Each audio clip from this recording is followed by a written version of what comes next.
This book became the spinal column of German Nazi propaganda, and it convinced millions of Westerners that a secret Jewish conspiracy actually existed, and that it was very powerful. So when people today say, "Oh, the Jews control the media, and the Jews control the banks, and the Jews control, the governments and the social movements and blah blah blah," they're supposedly in control of everything. Those tropes, those ideas come from the Nazi propaganda, come from the protocols of Zion. They have survived. These accusations survived World War II, which is amazing because, as I was saying, the protocols produced its own refutation. Why? Because given that the protocols became the central plank in German Nazi propaganda, it was through the protocols that an entire continent was convinced to collaborate with the destruction of the European Jews. Okay? Yes. But that widespread collaboration with the destruction of the European Jews proves that the Jews didn't control anything.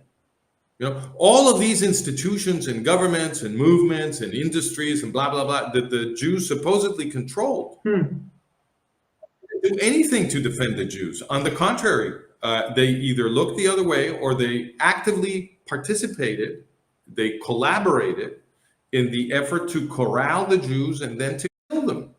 So the success of the protocols as propaganda, scaring everybody about the Jews and getting them to collaborate with the destruction of the Jews, demonstrated that the Jews controlled nothing.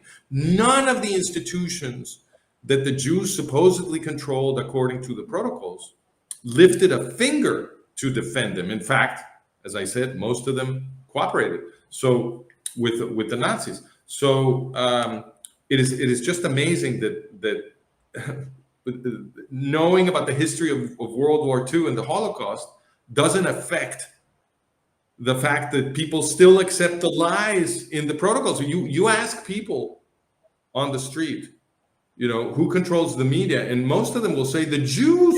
It's incredible. Even though the same people will tell you that Israel supposedly is the guilty party in the Middle East, and that Israel is the bad guy, and that Israel is oppressing the Arab Palestinians, and that Israel is committing genocide in Gaza. The same people that think that the Jews control the media will tell you these things. And the thing I always like to ask them is, well, if the Jews control the media, why do you have these strong anti-Jewish opinions in your head? Because the only contact you have with reality is through the media.